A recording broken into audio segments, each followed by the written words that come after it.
of war di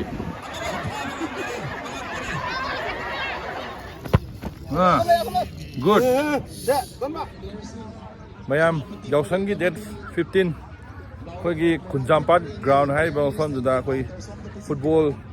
adagi atopa event mayam ma chathari ai mathang uchake sonda kanda tungda lei basina koi gi avio club ki mogi football kana sanari adagi sona kanda na koi gi saw le kai gi sena athlete organization gi koi na sena athlete organization gi ojare ado ai kari tauge habdu Yaosang gi koi gi nini suba numita ai mathang hore capture ke maya yengminasi thank you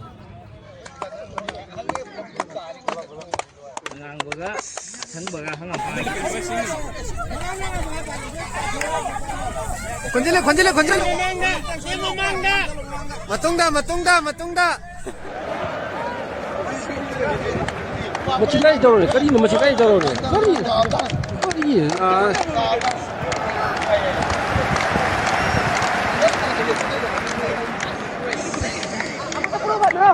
matai tayo nai bang tete kan hore humang shogan na kino taw ni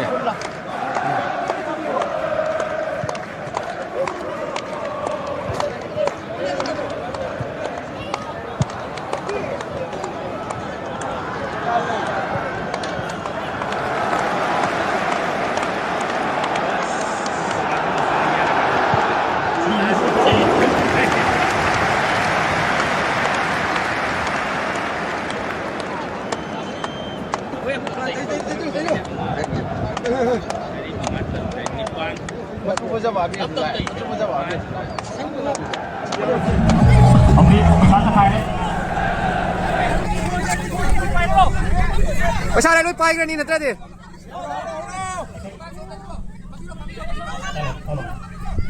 अखोई यारे है बंगा अब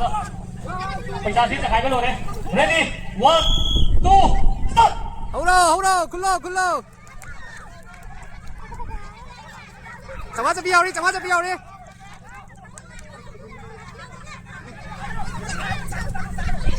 संगिलो मुनो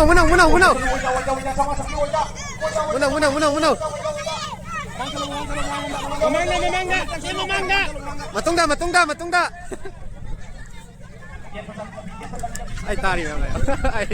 ma ai nào ai mà thôi ra gì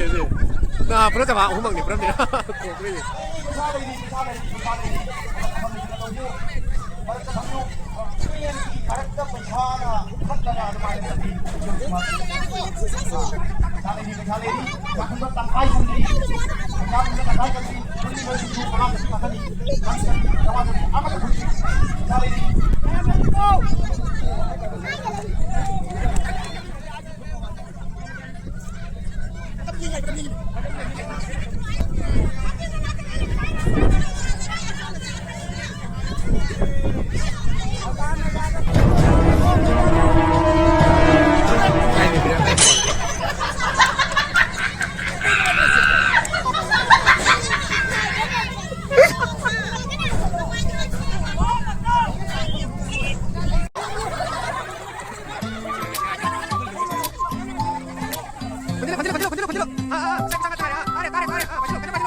mau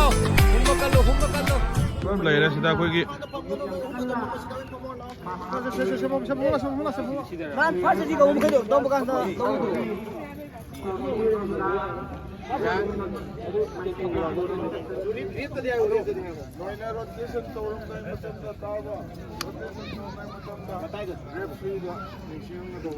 Bol holder hojik kan na instruction tauri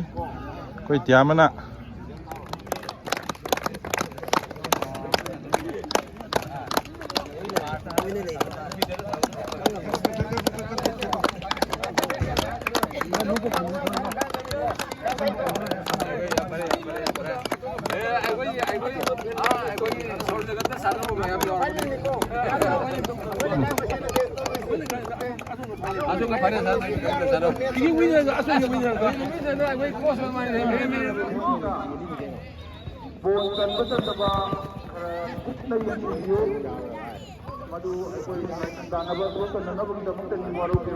Score 0-0.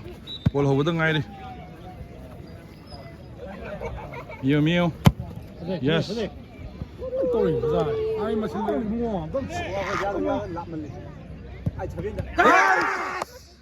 Sang cái tàu này.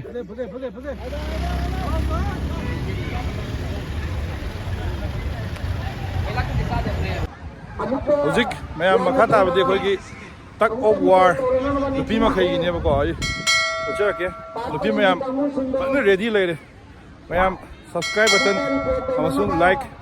comment makha da comment box ta comment isibiro yam ai ucha ke ba ko yausang gi sports meaning ahum marini suban numit yausang gi ko hayang loi doi ni yausang se ko adai ucha ke hore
한국 파그래 winner sida okay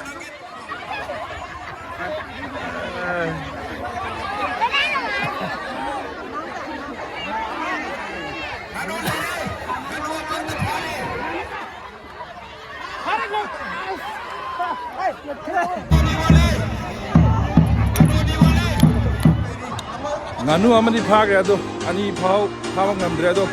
final losilage mayam if any comment lagi comment box ta channel su ahan ba ying video ba phuna mak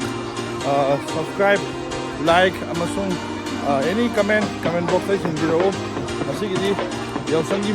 mari ni suban numit matang ni tension jari thank you everyone thank you